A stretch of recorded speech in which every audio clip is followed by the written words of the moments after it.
Nous sommes à l'hôtel La Ferme pour l'émission À votre service.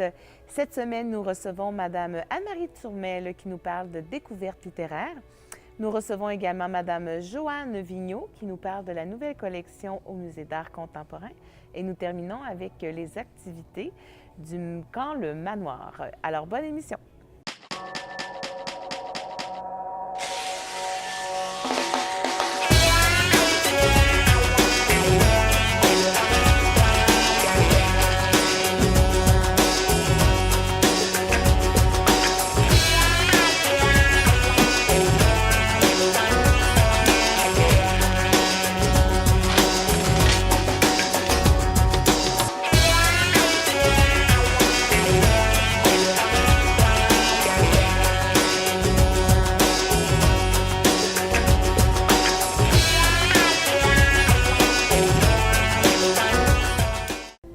Madame Anne-Marie Turmel, bonjour. Bonjour. Alors, Madame Turmel, vous êtes avec nous aujourd'hui pour nous parler des découvertes littéraires. Ça fait quelque temps à l'émission qu'on n'en a pas parlé des découvertes littéraires. Peut-être nous rappeler, qu'est-ce que les découvertes littéraires? Les découvertes littéraires, ben, le mot le dit, ce sont des découvertes. Oui, tout à Des fait. découvertes d'auteurs qu'on ne connaît pas ou encore d'auteurs qu'on connaît mais qu'on ne connaît pas son œuvre au complet. Finalement, on découvre toujours quelque chose en venant assister à ces soirées-là qui ont lieu toujours les derniers mercredis de chaque mois. Et ça se passe à la salle Pierre Perrault de la bibliothèque René Richard. Ensuite, ça a lieu l'hiver, en fait, d'octobre à avril, sauf qu'il y a relâche en décembre. OK. C'est Et à là, 7h30. Ces mercredis-là, c'est 7h30. à 7h30. Et là, c'est ça, ce sont des soirées, finalement, où on nous parle d'un auteur ou plusieurs auteurs. Oui, en fait, c'est assez diversifié. C'est que souvent, en octobre, c'est un coup de cœur, c'est-à-dire que les gens viennent nous parler d'une lecture qu'ils ont affectionnée, qu'ils ont aimé davantage, ou peut-être qu'ils n'ont pas aimé non plus. C'est pas nécessairement toujours un coup de cœur d'amour. Ça, c'est en octobre. Et puis, novembre, ben, souvent, c'est un conférencier qui vient nous parler d'un auteur. OK. Ce sont des gens généralement de la place ici, là. Ensuite, janvier, on fait une lecture commune au temps des fêtes. Et janvier, on vient discuter de ce même livre que tout le monde a lu. Ah oui, OK. Ça, c'est aussi intéressant. Le coup de cœur et la soirée de janvier, c'est un peu différent des autres. Alors, février, mars, ce sont aussi des conférenciers qui viennent parler d'un auteur et de son œuvre. Et puis, en avril, c'est la dernière soirée de la saison. Généralement, on a un auteur connu. On a un auteur connu qui, cette année, justement, sera M. Gilles Pellerin, qui vit à Québec, qui a fait ses études à Québec, commencé à Trois-Rivières, évidemment, parce qu'il est né à Shawinigan, et puis qui a fait ses études à l'Université Laval. Et puis il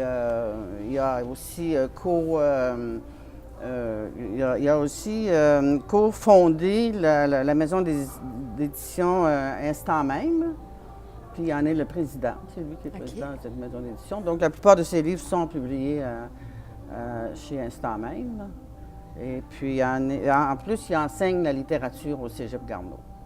Lui, c'était pas un écrivain au début, c'était pas un homme qui était en littérature, Gilles Pellerin. Oui, pas mal depuis Oui? le début de sa carrière, parce que ses études en musique et en anthropologie, là, OK. c'était au Cégep, et puis mais tout de suite après, il s'est dirigé En littérature. en littérature. OK. Avec tout ce qu'il a fait, là, c'est vraiment une grande partie, c'est vraiment une grande partie de sa vie, là. Et là, Gilles Pellerin, c'est quelqu'un qui est quand même particulier dans son écriture, hein? On s'entend, c'est pas un roman, c'est pas des romans comme on connaît. Non, d'ailleurs, il n'est Hein? pas romancier. Il a écrit des nouvelles et des essais. OK. Il y a pas moins d'une quinzaine de recueils de nouvelles et d'essais. Puis il y a plusieurs ouvrages collectifs aussi.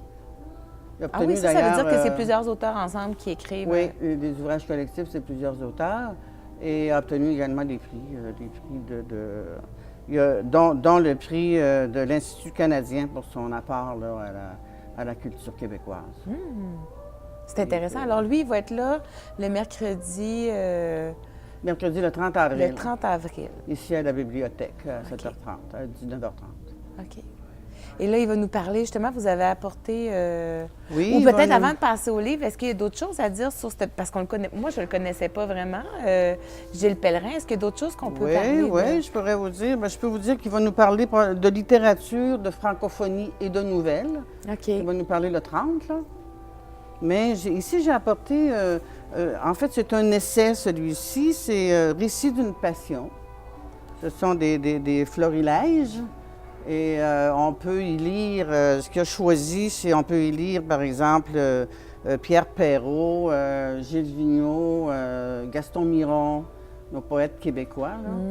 Et puis, ça, c'est une étude, en fait, du français parlé et écrit au Québec. OK. Ah, ça va être intéressant, ça.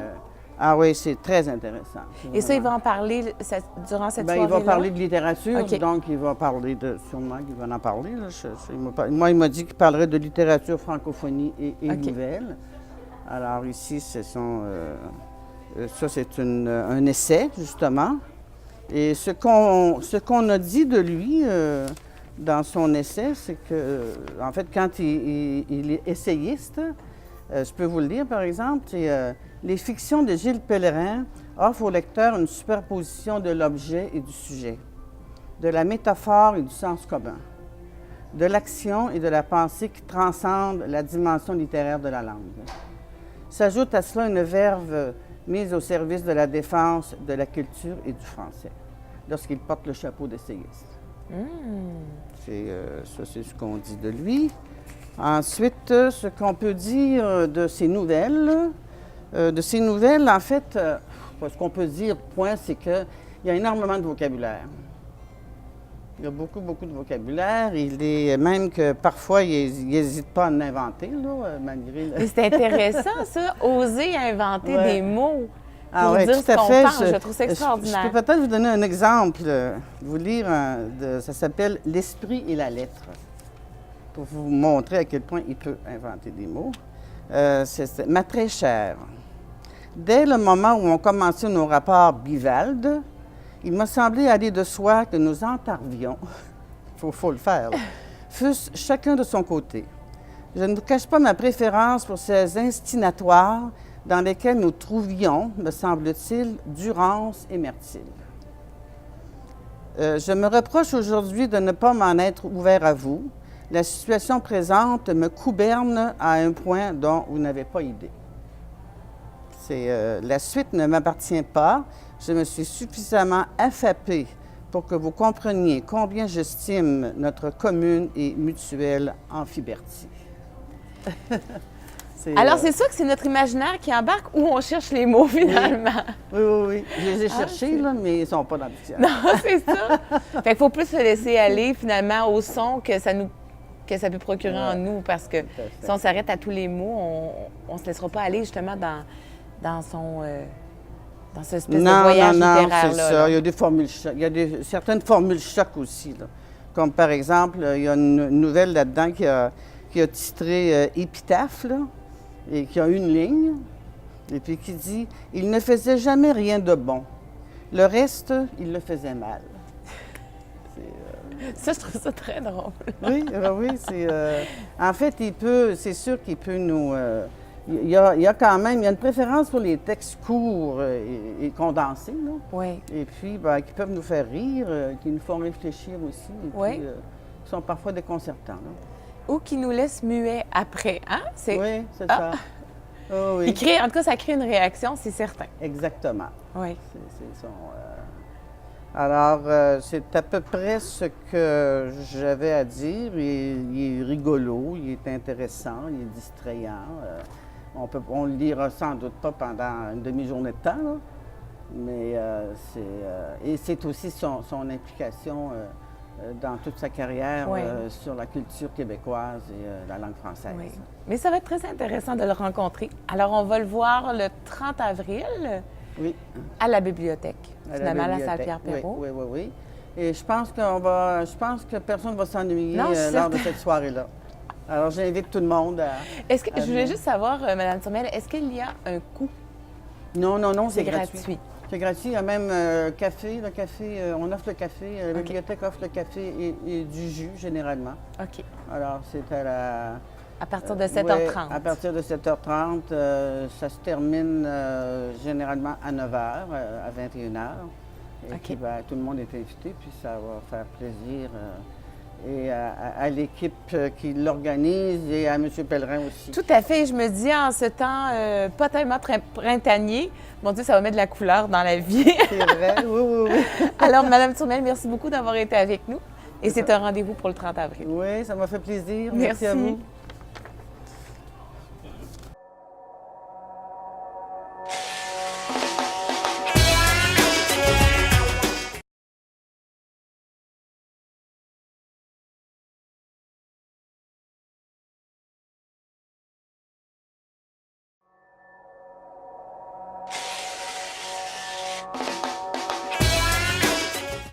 Joanne Vigneault, bonjour. Bonjour. Alors, Joanne, je te laisse te présenter parce que je me mêle toujours dans les titres. Bien, il faut dire que j'ai un titre à trait d'union, hein? Oui, c'est ça. Alors, conservatrice-éducatrice au Musée d'art contemporain de Baie-Saint-Paul. Alors, éducatrice conservatrice. Tu as plusieurs fonctions finalement au musée, j'imagine. J'occupe 2 postes finalement. OK. Et là, justement, on parle à l'éducatrice ou à la conservatrice aujourd'hui? Aux deux. Aux deux? Bon, ben écoute, c'est extraordinaire. L'ensemble de la personne. OK. Alors, aujourd'hui, tu viens nous parler d'une nouvelle exposition qui débute. En fait, on a eu 3 nouvelles expositions qui ont ouvert et qui se poursuivent jusqu'au 15 juin. Qui est également la date de clôture de l'exposition de Jacques Payette qui a déjà débuté il y a quelques semaines. Les nouvelles expositions, c'est 2 artistes invités, donc 2 expos solo. Une qui est une installation, une œuvre installation qui occupe le centre d'une salle. Qu'est-ce qu'une œuvre installation, Joanne? Bien, une installation, c'est une œuvre qui s'étend dans l'espace. OK. Elle peut occuper tout l'ensemble de la pièce ou une partie. Et là, dans ce cas-ci, c'est une sculpture, si on veut, mais elle occupe l'ensemble de l'espace. Elle a plus qu'un élément, ce qui fait qu'elle occupe vraiment le centre de la petite salle du rez-de-chaussée, la petite salle qui est fermée. Mais est-ce qu'une œuvre installation, on peut voyager dans l'œuvre ou on Parfois, tourne on autour? peut. Parfois, on tourne autour. OK. Cette fois-ci, on tourne autour, c'est un arbre. C'est l'arbre d'eau de Clément Côté. Et M. Côté est un artiste de la Beauce qui travaille surtout le bardeau de cèdre, qui est un matériau de sa région aussi. Alors, c'est vraiment quelqu'un qui a choisi ce matériau-là par amour du bardeau, qui garde souvent des traces du temps, qui peut refléter la lumière aussi selon les éclairages, qui va se modifier avec le temps. Quand ses œuvres sont à l'extérieur, elles se modifient avec les intempéries. Parfois, il va utiliser l'aluminium si on lui demande une œuvre qui est plus permanente. Il va transposer son concept de bardeau en aluminium, mais la plupart du temps, il travaille avec le bardeau. Et nous, on a un arbre d'eau. Alors, juste avant que tu nous décrives un arbre d'eau, qu'est-ce que c'est? Mais est-ce qu'il travaille avec du bardeau usagé, je veux dire, qui a vécu avec le temps ou c'est neuf? Ou... la plupart du temps, c'est neuf. Il peut parfois en choisir usagé. Dans l'œuvre installation qu'on a, d'après ce que j'ai vu, c'est plutôt neuf. Et c'est lui qui a façonné les formes. OK. Alors là, un arbre d'eau. Oui. Aide-nous à découvrir c'est quoi un arbre d'eau. Tu veux pas la surprise? Ben non, dis-moi quelques détails pour que ça m'incite à y aller. Bien, c'est vraiment un arbre qui est au centre de la pièce, fait de bardeau. Et il y a des gouttes d'eau qui l'entourent et qui pendent de ses branches. Et il y a un éclairage vraiment qui est juste central, donc juste sur l'arbre. Et ça crée un espace qui est un peu méditatif et en même temps qui est très calme, comme une espèce de zone de repos et de contemplation, si on veut, dans le musée. Ce qui est bien parce que les autres expositions demandent beaucoup plus de vivacité visuelle, je dirais. OK. parce qu'on a juste à côté, dans la verrière, un artiste, Pierre-Georges Tabouillet, qui, lui, ses œuvres, c'est un astrophysicien, en plus d'être un peintre, ce monsieur-là. Donc, il est passionné par les sciences, l'exploration de l'espace, les mathématiques. Et avec des lignes droites, il se crée des canevas et il ajoute des couleurs de façon à ce que notre œil ne sait plus quoi croire. On sait que c'est seulement des lignes droites, mais on a l'impression qu'il y a plein de courbes dans son œuvre et que les lignes bougent à cause du choix de ses couleurs et de la disposition dans laquelle il les a mis. Alors, ça fait vraiment travailler notre sens de la perception. Puis, il y a des gens... Ça donne pas mal au cœur. Il y a des gens que ça peut les étourdir, effectivement, parce qu'il y a des œuvres dans lesquelles ça bouge beaucoup plus, d'autres moins. Ça dépend jusqu'à quel point on s'attarde aussi à la regarder, puis jusqu'à quel point on va se perdre dans l'œuvre. Mais on a vraiment l'impression que les lignes bougent. Ah oui? Oui. Ah mon Dieu, c'est intéressant. Alors, un à côté de l'autre, c'est très... quand on Fait qu'on regarde les lignes en premier. Si on a besoin de se restructurer, de se grounder, si on veut, là, excusez l'anglicisme, Non, tout à fait. on peut aller dans la salle à côté qui est l'arbre. plus zen, qui est plus calme. Alors, Ah oui, c'est intéressant, ces deux contrastes-là. oui, vraiment très contrasté. OK. Et sur la mezzanine, bien là, nous, ce qu'on a, souvent les musées se font dire votre collection, on la voit pas assez. Alors, ce qu'on fait, on essaie dans la programmation de l'année de réserver quelques plages horaires à notre collection. Et là, c'était une plage horaire à notre collection ce printemps, la mezzanine, mais la collection, elle est quand même vaste. Alors, qu'est-ce qu'on fait? Qu'est-ce qu'on sort? Alors, plutôt que d'aller dans quelque chose de complètement différent, quand on a vu les œuvres de M. Tabouillet, bien, on s'est dit, on a une œuvre de Marcel Barbeau, par exemple, qui est de l'art optique, où les lignes aussi, on a l'impression qu'elles bougent, elles peuvent donner le vertige. On a une œuvre d'Yvette Froment dans laquelle elle a caché des caribous. Alors, il faut vraiment observer attentivement pour les voir. On s'est dit, on va sortir des œuvres qui nous jouent des tours aussi à notre regard, faire un petit côté ludique aussi. Alors, il n'y en a pas beaucoup, mais il y en a qui sont quand même très grandes et la mezzanine a une superficie de mur qui est plus petite. Alors, c'est seulement 5 œuvres, mais quand même assez variées, qui montrent différentes possibilités pour les artistes de tromper notre regard. Oui. Ouais. Écoute, on devrait appeler ça le vertige, une exposition de vertige. Ça va être super intéressant. Ben, tu vois, les œuvres de la collection, on l'a appelé pour œil averti. Ah, OK. Ouais. Ah, c'est bon. C'est pas pour adultes avertis, c'est pour œil averti. Oui, c'est ça. Tous les yeux peuvent regarder, c'est ça. Ah, c'est intéressant. Et il y a aussi M. Payette. Jacques Payette. Alors ça, c'est dans notre grande salle. Ça a ouvert déjà il y a quelque temps. Oui. La particularité de Jacques Payette, c'est vraiment son emploi d'une vieille technique du Moyen Âge que lui a décidé d'explorer et a remis au goût du jour, c'est l'encaustique. Alors, il travaille avec la cire. Il va mettre de fines couches de cire sur ses toiles. Quand on est loin, des fois, on s'en rend même pas compte. On a vraiment l'impression que c'est juste peint. Dans d'autres, c'est très texturé et on va repérer tout de suite la cire. Ça dépend des effets qu'il crée. Il va mêler des pigments secs à sa cire à l'occasion pour faire les couleurs. Alors, c'est une façon de travailler qui est vraiment différente et qui demande une patience inouïe parce que c'est de très fines couches. La cire sèche rapidement. Alors, s'il y a des modifications à faire, bien là, il faut faire refondre, retravailler. Alors, c'est un homme très patient et c'est des œuvres de grand format aussi.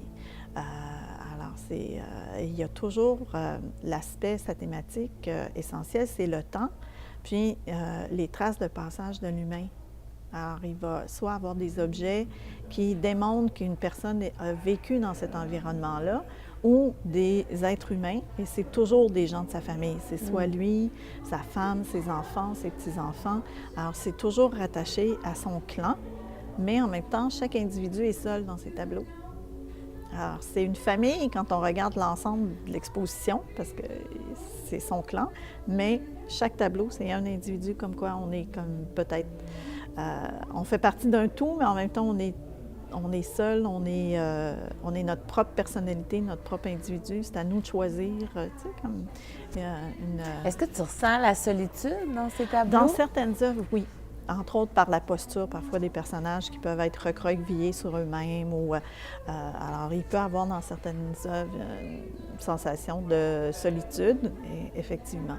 Puis il y a deux grands, on peut le dire, dessins qui sont exposés également et qui sont faits avec des étampes.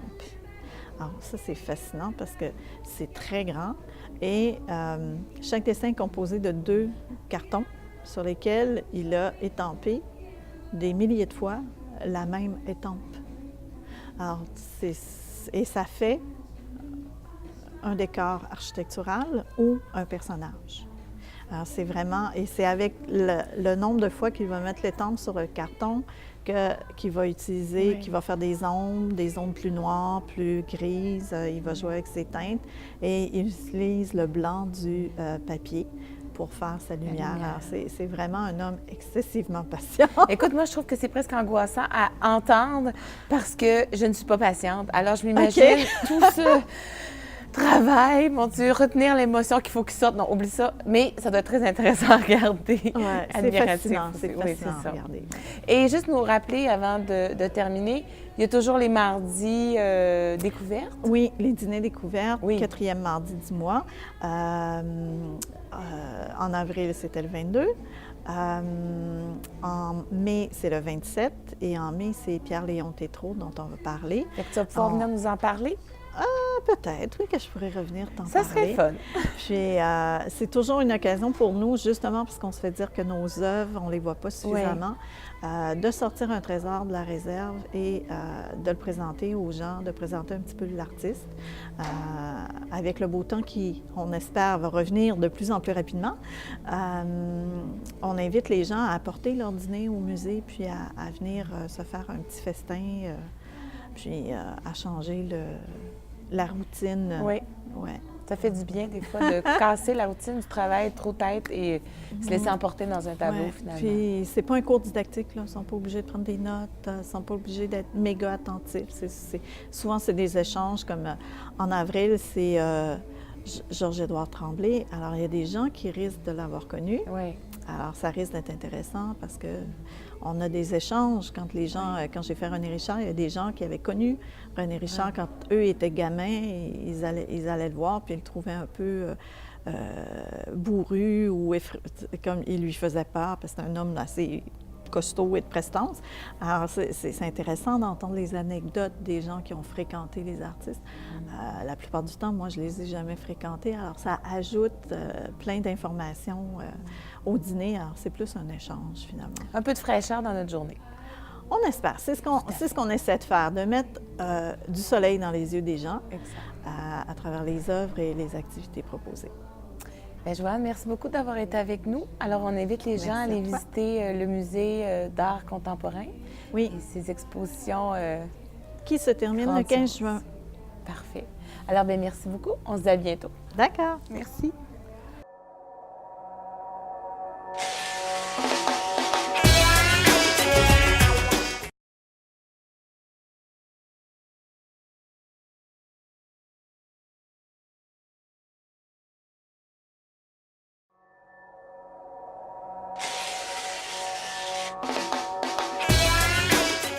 Jean-Guy Beaulieu, directeur du Camp Le Manoir. Bonjour. Bonjour, Yannick. Annick. Annick, oui. Excusez.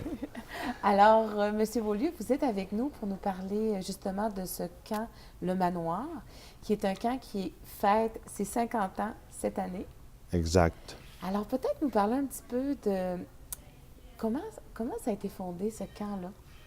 Ça a été fondé en 65. Alors, vous allez me demander pourquoi on fête le 50e. On fête le 50e parce qu'en 65, il y a eu un camp, l'année 65. Alors, le premier camp s'est tenu parce qu'il y avait un de mes confrères, moi je suis un frère du Sacré-Cœur, qui avait demandé à la communauté si on pouvait se servir du manoir qu'on a chez nous, qui avait déjà été une école pour nous, puis qui n'était plus une école depuis un certain nombre d'années.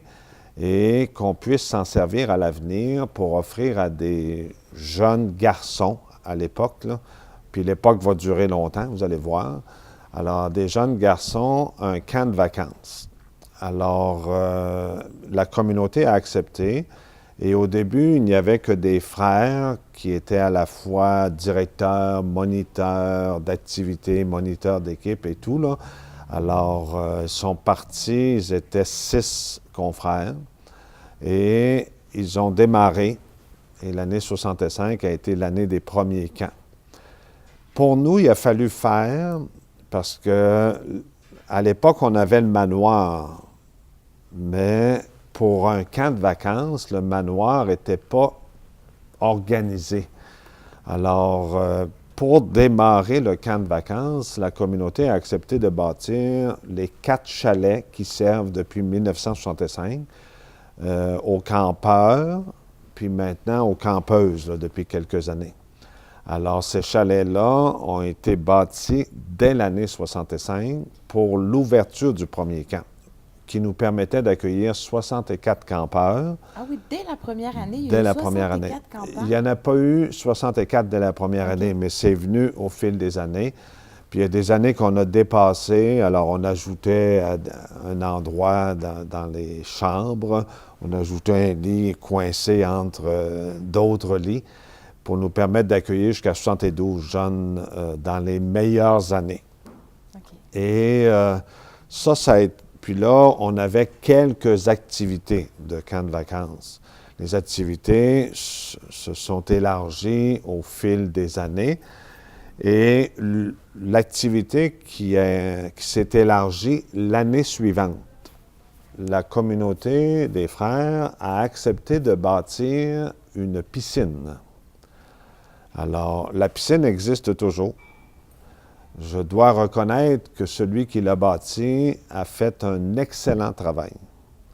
La piscine, on s'en sert depuis 50 ans. Il n'y a pas de craquelure dans cette piscine-là. Bon, c'est sûr qu'elle a dû être réparée au fil des années, les tuyaux, etc.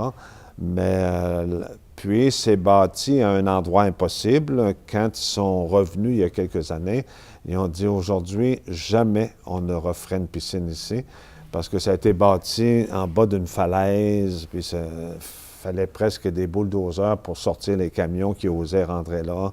C'était spécial.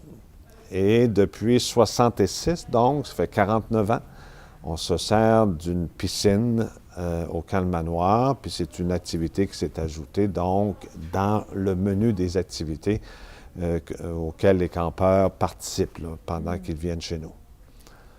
Les activités, qu'est-ce qu'on retrouve comme activité au camp? Là? Vous en parlez, là, ça Ouais. m'intéresse. Les activités que l'on retrouve au camp présentement, pour les plus jeunes, on appelle ça l'activité meunier d'un jour.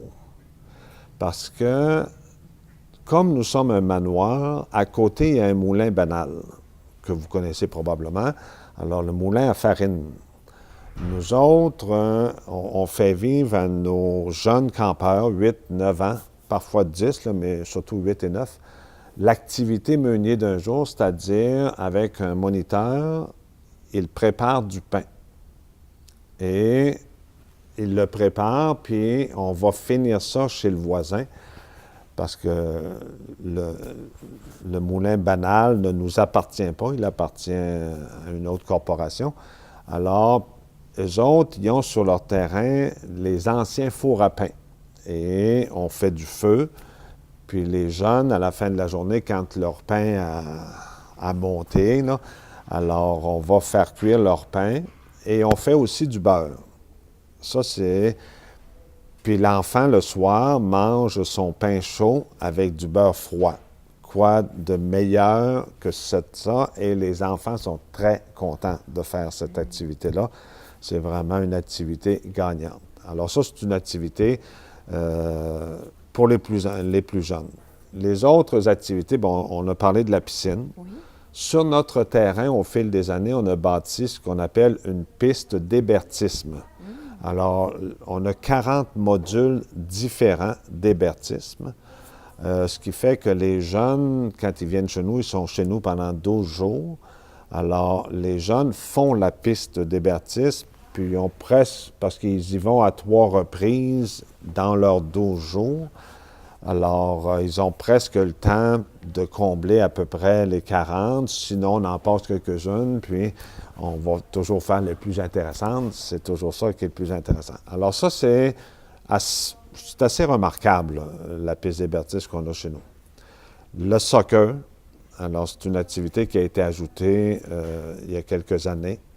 On a l'escalade, on a 2 murs d'escalade, on a un mur d'escalade extérieur près de la piscine, puis on a un mur d'escalade intérieur dans un nouveau pavillon qui a été construit en 2000 et qui sert surtout au camp de jour.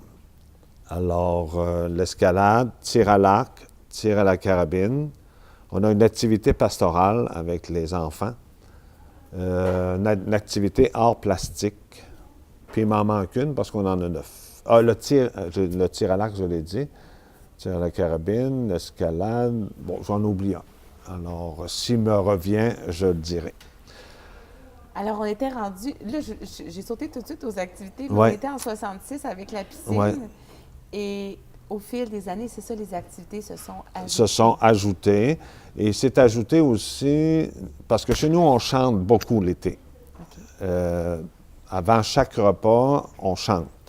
On chante autour du mât le matin parce qu'on a une activité de prière le matin avec les enfants qui est suivie d'une activité mop-tounette qu'on appelle. Ça, c'est notre personnage pour garder propre nos chalets. Et il y a des prix qui sont remis, puis c'est un personnage. C'est ajouté aussi au fil des années un chant-thème qui s'appelle « Aux éboulements ». Ça, tous les campeurs qui sont passés chez nous peuvent chanter « Aux éboulements ». On chante ça tous les jours, autour du mât le matin, puis parfois on le reprend, puis dans d'autres circonstances. Et pour souligner le 50e, on a ajouté un 3e couplet qu'on n'aura jamais chanté, qu'on va chanter cet été à l'occasion du 50e. Alors, au lieu d'inventer un chant nouveau pour souligner le 50e, on se disait, dans la continuité d'Aux éboulements, on a fait simplement ajouter un couplet. Oui. On a eu à prendre une décision il y a quelques années, quand je suis arrivé à la direction du camp, pour l'ouverture aux filles. Parce que le camp, pendant 48 ans, a été un camp de garçons. Okay. Et c'est un camp seigneurial. Nous autres, on a chez nous, à chaque été, un seigneur régnant, qui est un campeur de 12 ans et qui peut être aussi une campeuse maintenant de 12 ans. L'année passée, il y a une fille qui a failli être nommée seigneur, mais la manière dont on fait ça, elle est arrivée 2e. Alors, elle n'a pas été finalement nommée. Alors voilà, et en 2000, le camp Le Manoir a décidé d'ouvrir pour les gens de Charlevoix un camp de jour. Ce qui fait que cette année, on va commencer notre 14e année, parce que la première année, ça a été en 2001. Puis on commence notre 14e année du camp de jour. Et ça s'adresse davantage à des jeunes de Charlevoix, parce que nous autres, on voulait s'adresser des jeunes du Québec, puis on a même un qui vient de Los Angeles, il y en a un qui vient d'Italie, il y en a qui viennent des États-Unis, pour participer au camp. Et ces gens-là reviennent chaque année. Alors, tant qu'ils vont être capables de revenir, je pense qu'ils vont revenir, là. Autant les gens de Los Angeles, des États-Unis, un autre endroit, puis d'Italie, bien, c'est un cousin d'un des moniteurs qui est là. Et ses parents viennent de Baie-Saint-Paul, mais demeurent en Italie présentement. Okay. Alors, ce qui veut dire qu'en 2012, on a fait un premier camp pour les filles. Les filles ont beaucoup apprécié, parce que nous autres, on voulait vérifier si la dimension seigneuriale que l'on fait pour les garçons allait aussi rejoindre les filles. Puis finalement, la première été, les filles ont beaucoup aimé, voulaient toutes revenir, mais la dimension seigneuriale, plus ou moins. Je les comprends aussi. Nous autres, ça fait 48 ans qu'on vit ça avec les garçons. Nous autres, ils comprennent. Puis l'année suivante, on a fait des camps mixtes, c'est-à-dire les filles avaient des chalets à elles plutôt, et les garçons avaient des chalets à eux. Alors, on a fait un camp mixte. Et là, la dimension seigneuriale avec les filles, ça a vraiment collé. Puis les filles veulent être seigneurs ou seigneuresse, là. Moi, j'aime mieux seigneur, mais paraît, on va dire seigneuresse, là, parce que c'est pour les filles. Elles veulent vraiment, là, parce que si elles pouvaient être seigneuresses, elles le feraient avec plaisir. Puis ce qui veut dire que nous autres, au lieu de donner des médailles, on reconnaît des titres. Page, censitaire, écuyer, chevalier.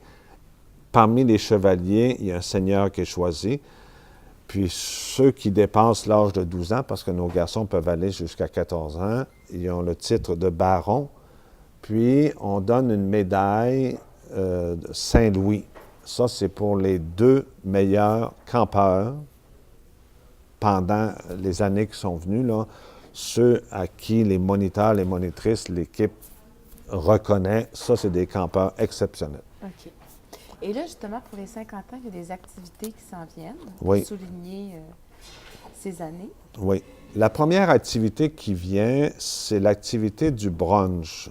Et cette activité-là, comme on est dans la région de Charlevoix, c'est une activité qui s'adresse particulièrement aux parents et aux anciens campeurs, anciennes campeuses de Charlevoix.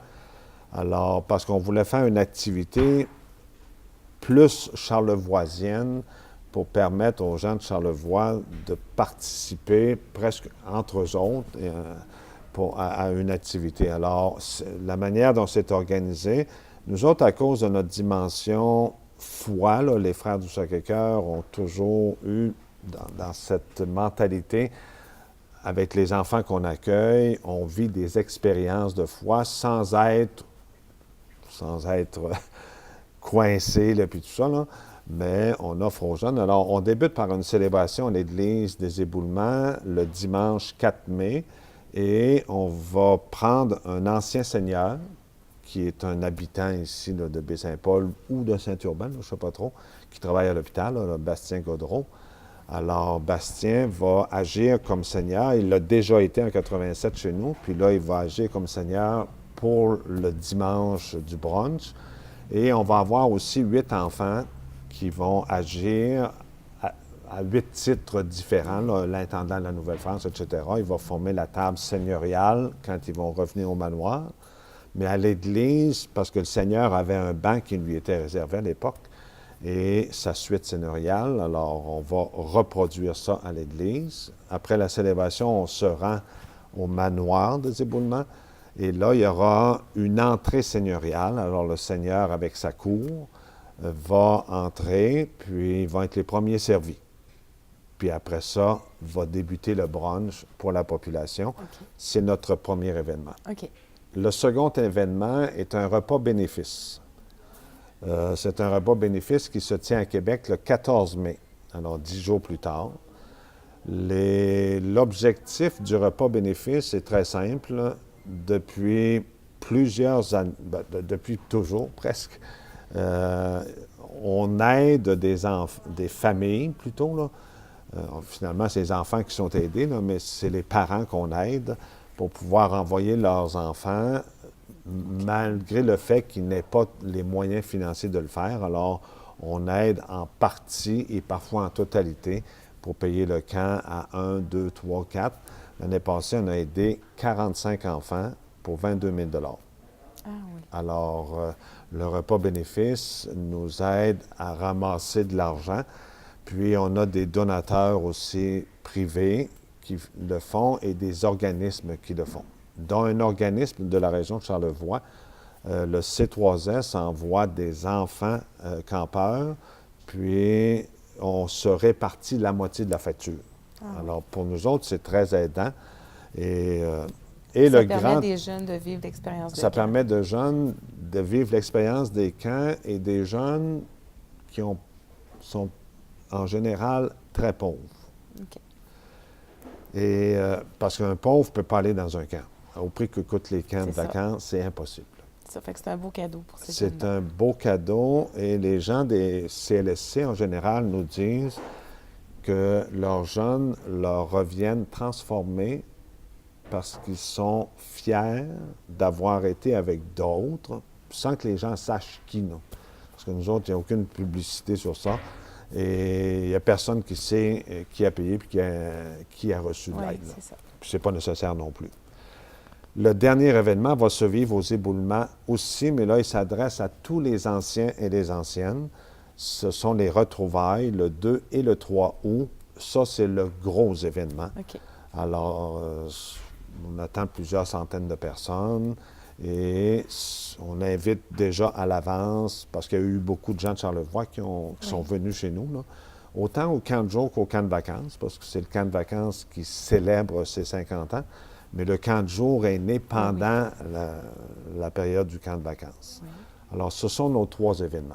Alors, on rappelle qu'il va y avoir un déjeuner, justement, bénéfice Le brunch n'est pas bénéfice. Il n'est pas bénéfice. OK, alors il y a un brunch. Ouais, c'est ça. On rappelle la date. Le 4 mai, 10 $ pour les personnes de 10 ans et plus et 5 $ pour les personnes de 9 ans et moins. Et là, j'imagine qu'il faut réserver.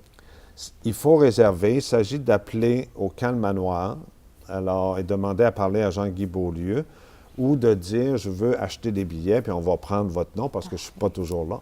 Et votre numéro de téléphone? Le 418-635-2666. Alors ça, pour l'information, et j'imagine que les gens aussi qui veulent l'information sur le camp de jour ou le camp de vacances.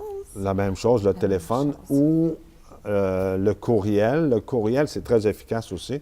Alors là, je donne simplement notre adresse courriel. C'est Camp Le Manoir, tout ensemble et en minuscule,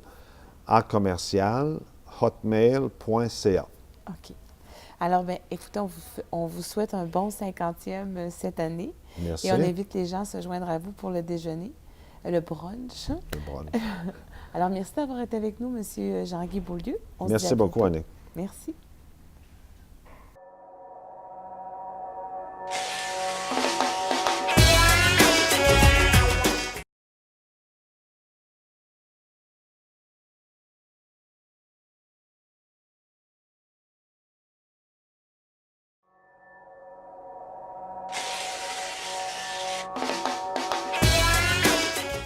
Merci aux invités d'avoir été avec nous cette semaine. Si vous voulez vous joindre à nous, vous pouvez nous contacter au 88 435 5134 ou nous contacter par Internet à tvco@charlevoix.net. Je vous souhaite une belle semaine. On se dit à bientôt.